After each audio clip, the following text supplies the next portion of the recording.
All right. Welcome to the ICFP 18 Programming Contest Report. I'm Matthew Fluet. I chaired the programming contest this year. So for those of you who might be first-timers at ICFP, a little bit of history. So the programming contest has been held annually since 1998. It's generally held for 3 days, often with a 24-hour lightning division at the beginning. There's modest cash prizes, but the reason most people participate is for the unlimited bragging rights about how their language performed in the competition.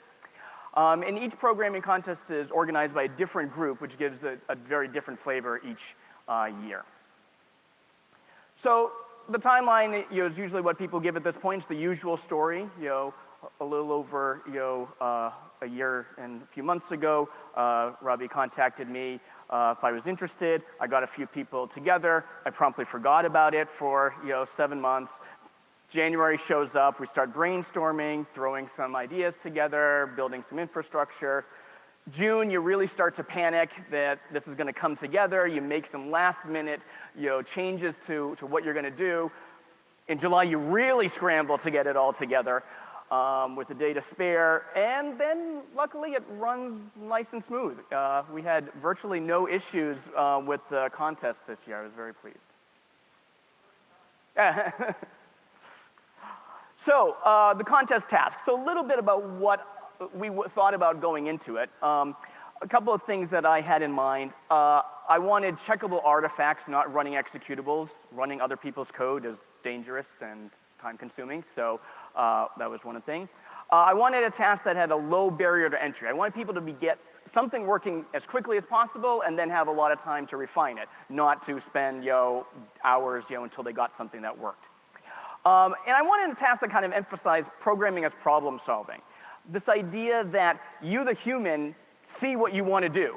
How do you tell that machine how to do it? All right? And because I hear too much about it these days, I didn't want it to be deep learnable. So this was our task.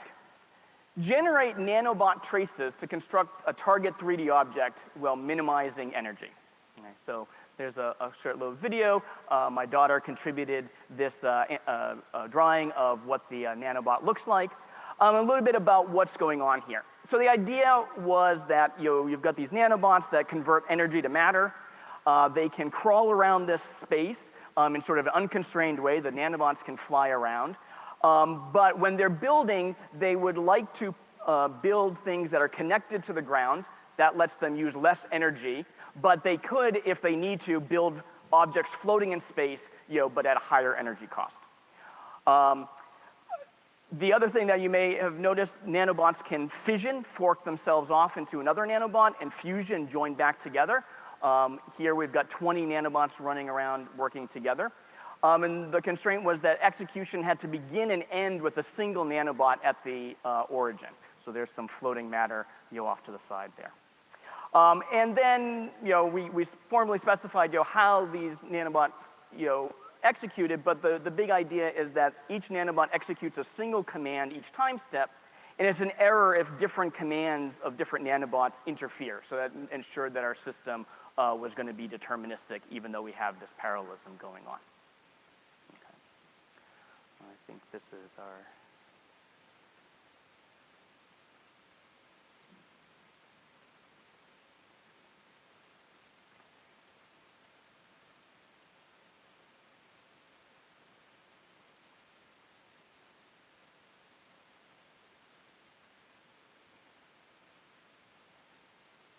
You get the idea. We'll see a few more as the presentation goes on. So that's what I just said in the lightning round. For the full task, after the 24-hour lightning round, we extended the task so that in addition to constructing matter from an empty starting point, you also had to destruct, take matter apart, or reconstruct an existing object into a new object. We extended the number of nanobots you got up to 40, and then the big, one of the big changes was that the lightning round, a single nanobot could create an item of matter in a neighboring cell, but now with the full contest, groups of nanobots can work together to either create matter in a line or a plane or in a box structure. So they could sort of have mass build and unbuild opportunities. So that was our contest. Some of the interesting aspects that I thought made this an interesting problem was there's obviously parallelism there, but it's irregular parallelism. Divide the space up evenly, you might not divide up the work evenly. There's a heavy emphasis on managing your spatial locality. There's a non-zero cost moving a nanobot from where he ended working to where the new work is way on the other side of the system. We have to manage indirect interference, even if ultimately where two nanobots end up is different, but if they cross paths as they're moving there, that's an error. This notion of do you allow matter to be floating or do you require the matter to be grounded puts in some constraints. High harmonics are expensive but easier to parallelize. Low harmonics are cheap but restrict on what you can do. There's also this asymmetry in this group sort of fill versus group void, which is sort of most easily explained by analogy to your drawing programs. Your pen tool, you have to be careful because you only draw where you want the ink to land. Your eraser tool is easy. You just wipe it over the whole thing and everything goes away. So that was our task. A few more details just to give you a better sense of it. So our models were given by sort of a matrix up to 250 by 250 by 250. They're guaranteed to be grounded so that people could ensure that. We use a simple binary encoding of it for the contestants to suck in. A few of our objects are procedurally generated as geometry, but most were taken from the Thingiverse database of sort of 3D printed objects, which we've converted into sort of bitmap versions. Here's a whole bunch of them.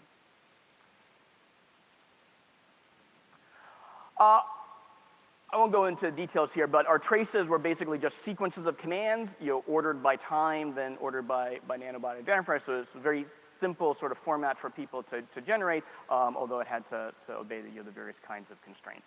Again, we used what I thought was a simple binary encoding, although I did hear a few comments from contestants that they thought binary formats were more difficult than text-based formats. But you can sort of see a little bit about the different kinds of commands that they had. And that's really all the commands that people had to work with, so you had to build everything on top of this. We provided a number of tools. So there were JavaScript and WebGL-based model viewers, so you could take a look at what the models were. You saw an example of the web-based trace executor so that people could submit their traces to the online web tool and see what it looked like. And if you turned off visualization, you got just a little bit faster, but the JavaScript one was more for the visualization.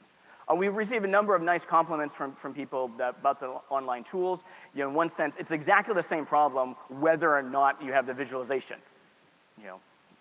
That didn't play into how we evaluated submissions, but obviously seeing things in action just makes it much more exciting as you're developing your contest solution. We gave basically everybody the whole slew of problems up front. So for lightning vision, there were 186 different size models to construct. For the full contest, we had those to construct again, now making use of the more nanobots and the group operations. And then we had the destruction tasks similarly, and then a various number of these reconstruction tasks. We also provided default traces, which were sort of modeled on classic 3D printers, and they sort of provided an upper bound on what kind of energy that we thought a reasonable solution could possibly have. So construction was just your classic 3D printer, single print head, running from bottom to top. Destruction is the supposed opposite of a 3D printer, a 3D eraser that would start from the top and take things apart as it moved down, and then a reconstruction one. And for scoring, we basically scored each problem. How did this particular contestant do against all of the other contestants for that problem? So we basically computed the energy for all the contestants for each problem, and then a particular contestant score was linearly interpolated between 0 if they did no better than the best, and a weighted term based on the size of the model if they were the best. And then the contest score was simply a sum of the problem scores. So that was the contest. That's what people had to work with. Few statistics about how things worked out. We ended up with 187 registered teams by the end of the contest. 95 completed their profiles so that I could actually do a little bit of data mining with what they submitted. We ended up with 485 individual submissions to the Lightning division. 54 teams, that had a submission that was valid, to be evaluated for the when the live standings are frozen 6 hours before. At the very end, we had 100 teams with a final submission that got evaluated for the final standings of the Lightning round. 91 of them, with non-zero scores. For the full contest, we had over 1,000 submissions, 95 teams that ended up, participating up to the T-minus 6 hours mark, and a total of 108 teams that made a final submission. Over 20 gigabytes of total submissions, and that's with each, the traces zipped up. And you can't see it here, but the largest single submission ended up being 731 megabytes. Here's a little bit of how the teams stacked up in terms of numbers. Various sizes of teams and how many teams reported that they had a team of that size, various numbers of countries that teams reported were part of their team, various numbers of languages, that they use. So, a decent number of teams of varying sizes, going up as high as one 15-person team. One team, pulled in people from 7 different countries, and we maxed out with 6 languages, used by a single team. And of course, it's more interesting to dive into these numbers a little bit more. Where did people come from? So, Japan, USA, and Russia, topping the charts, with other people spread, a little bit more thinly across the globe. The scaled numbers just sort of divide up, a team's point by the number of countries that they reported. Most fun for this audience is probably what programming languages, people ended up using. So here they are. So not too shabby with Haskell, coming in third. If you want to make one interesting observation from this data, you'll notice that Haskell has 11 teams reported they used it, and the scaled version is 10, meaning that exactly 2 of those teams that used Haskell used another language. The other 9, Haskell using teams used Haskell exclusively. And one of those 2 that used Haskell in another language, their other language was Shell, which is sort of a, I'm sure a lot of people use Shell, so I'm not sure, whether we should count it. All right, so that was the contest. That was what people had to do. So let's see, how the results came out. So here are the Lightning Division final standings, up to, the top 15, contestants. So you can see, total energy, what they were using, and total score. One interesting observation is you can see that, score does not correspond exactly to energy. You can do well on scoring even if you occasionally do bad on some particular, ones, but the idea of the scoring was that you had to do decently well on everything to place high. So all but the last one, and the winner of the Lightning division was Team Jabber.ru with Alexei Shepin.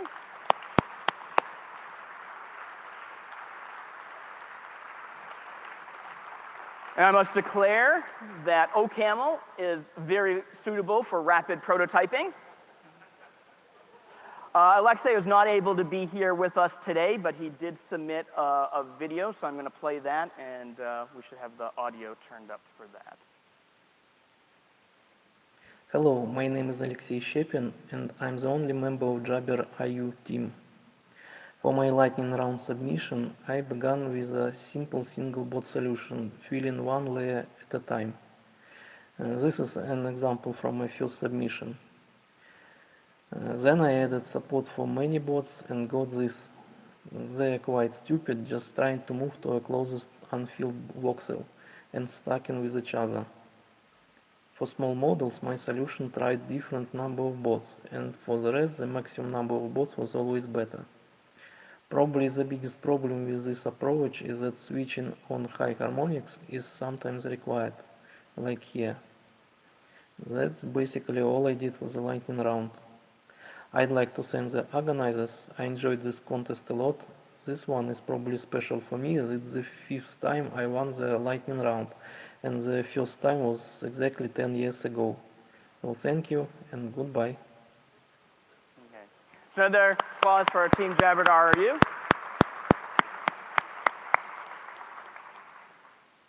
Hello. Yeah. All right. So moving on to the full contest. Here's how the top 15 teams were lining up. And I'm going to pause here because indeed the 6th place team, Perpetuum Mobile, they are the winners of the judges prize.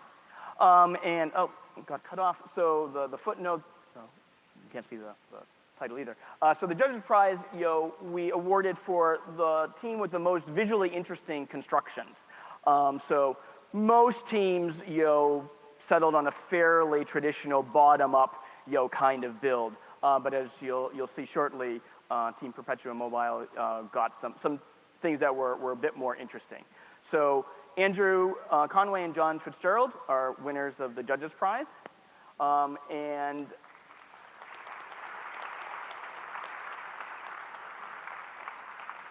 we'll declare that Team Perpetuum Mobile using Scala are an extremely cool bunch of hackers. Fortunately, they are also not able to be with us today, but they've sent in, I'm John. I'm Andrew. We're from Melbourne, Australia. This contest usually happens in the Australian winter, and Melbourne's not the warmest place. If you start at the warm bits of Australia, head south halfway to Antarctica, that's pretty much us. So it's usually pretty cold for our competition. We often get colds, and that's our excuse when we don't go well. John does the thinking, I do the programming. So I get to choose language, which is Scala, which is the language I use most often. Scala provides both a mixture of functional programming paradigm and imperative paradigm. You get to do the lovely immutable variables collections, code that you can reason about from functional programming, as well as imperative when I get lazy and that's the easiest way to do things. This problem was about making a magic 3D printer. You send a bunch of nanobots around to build a model using a number of voxels, and the trick this year was really to do it in the right order, to keep them connected to the ground and not get any bots trapped. And what we started with was really trying to pre-compute some sort of order in which to build them. So we ended up with a directed acyclic graph, starting with the ground voxels, and then sort of moving preferentially through the interior voxels and then out toward the surface. And pre-computing that directed acyclic graph is kind of like the order to build things in, was really the core of getting the algorithm to run efficiently. The only other major coordination that we needed to do was to stop the bots from getting trapped, surrounded by built voxels. However, John pointed out that we can reverse time and destroy the thing we're producing instead of creating it, and then run it backwards in order to create it. This means that we don't have to worry about getting trapped. This freed us up to use a really, really simple, robust, fast, greedy algorithm where we created as many nanobots as were allowed, and then each one of them independently went to the nearest leaf of the directed acyclic graph, voided that leaf, and then repeated. To our surprise, this worked really well in practice. An invisible hand seemed to spread it out so that the structure shrank down to the central core and then vanished down to nothing. So it kind of starts off looking like random Swiss cheese, but you can see the tree structure within it as it goes on. So that was the lightning round, and that worked pretty well. Then the extra spec for the main round. The first thing was you had to delete some models, and other ones you had to change. We just took the simple approach of if we had to change a model, we just deleted it and then rebuilt it. And that just allowed us to reuse the code, because we'd already written the code to figure out how to delete a model, and so we just used that, delete the model and rebuild. As the general approach was to make something that was not very sophisticated, but it worked for every single problem. Yeah. We ended up getting a solution for every problem. There were 487 of them, and some of them went up to 10 million voxels. We had to have an algorithm that was fast in order to actually get all these done during the time of the contest, and not significantly worse than linearish. We didn't use many of the instructions that were available. We didn't do any bendy moves, for instance. We didn't do any group fills. Indeed, put our effort into just making sure we had some solution for each of the problems, and to get the very biggest ones out, we needed a more efficient delete scheme, and so we basically got 4 bots in a square and kind of like drove them through the model to do block deletes, and that actually led to, like, the only time we disconnected something from the ground, we sort of accidentally chopped the head off a donkey. Not a real donkey. But, yeah. Right. So thank you very much for the organisers. We had a great time. It was fun. The visualizer was great, especially for a small team. That was fantastic. We had a lot of fun. Right. Thank you. Thank you.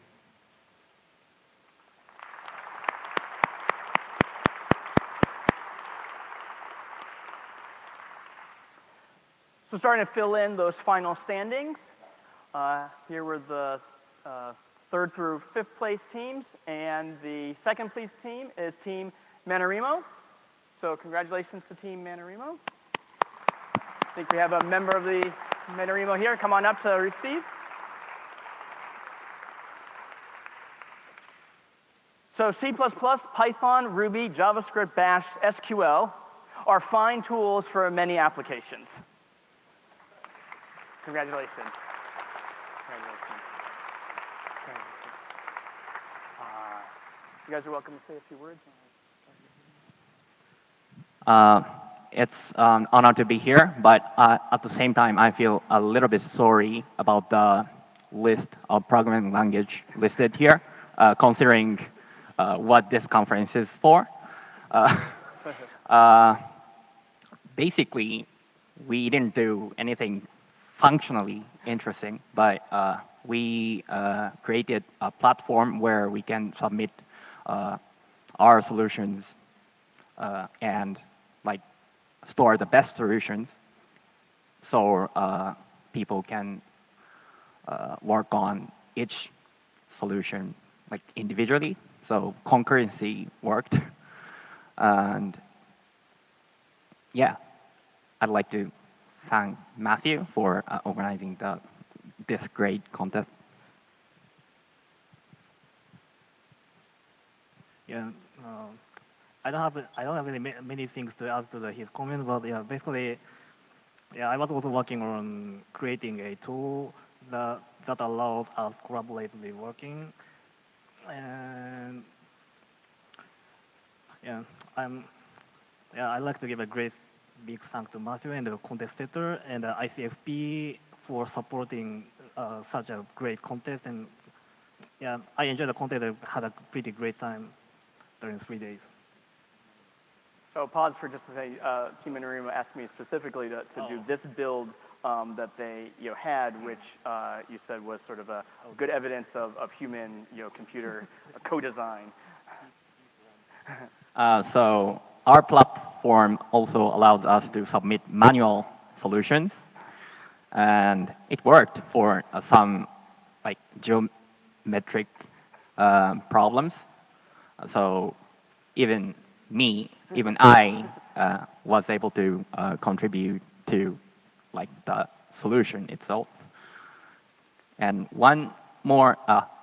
another interesting thing is that Shunsuke here tried to optimize the sequence of moves after like each AI generate the solution. So it's kind of like compiler optimization. So it's the only thing related to functional programming, I think. All right. Thank you. Thank you. Congratulations. Yeah, that's right. Congratulations again.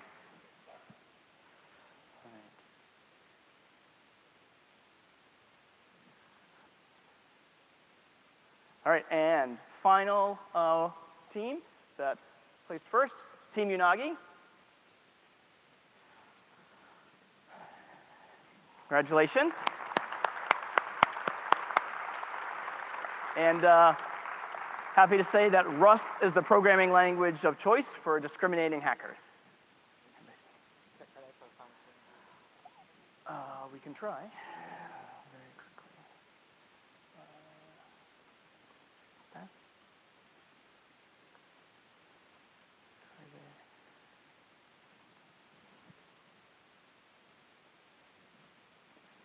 Can we switch to the HDMI for a moment?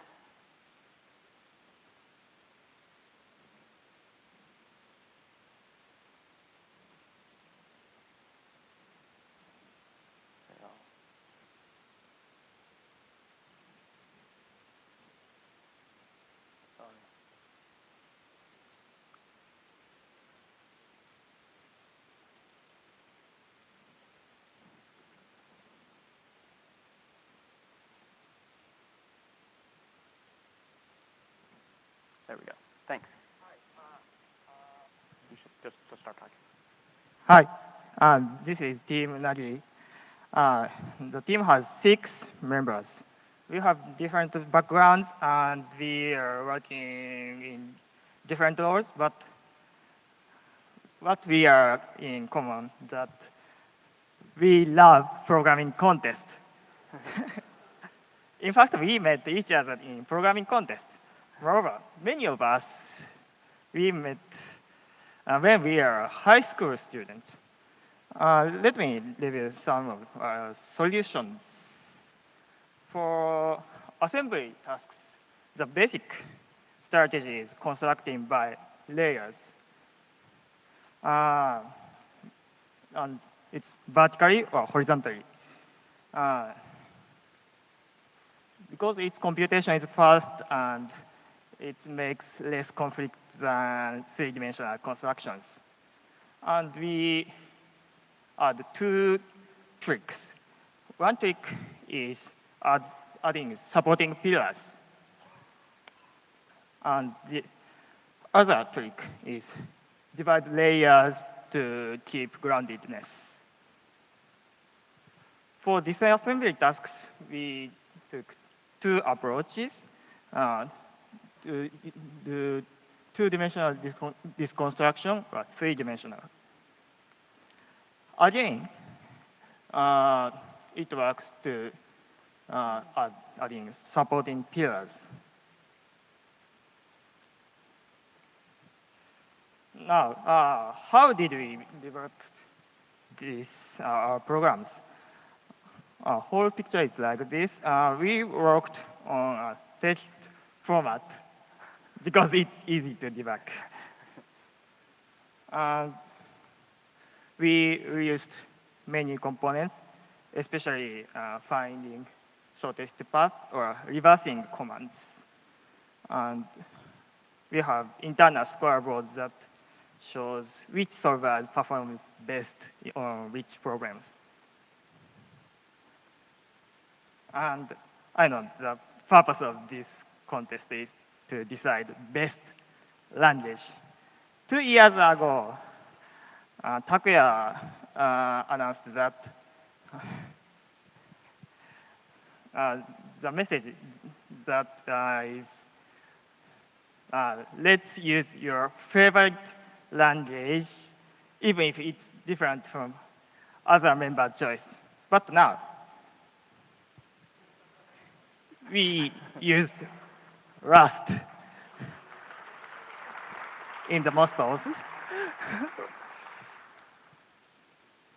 So the message this year is Rust is a programming tool of the choice for discriminating hackers who love or loved C++, Java, C#, PHP, Ruby, and Haskell. Thank you. Thank you very much.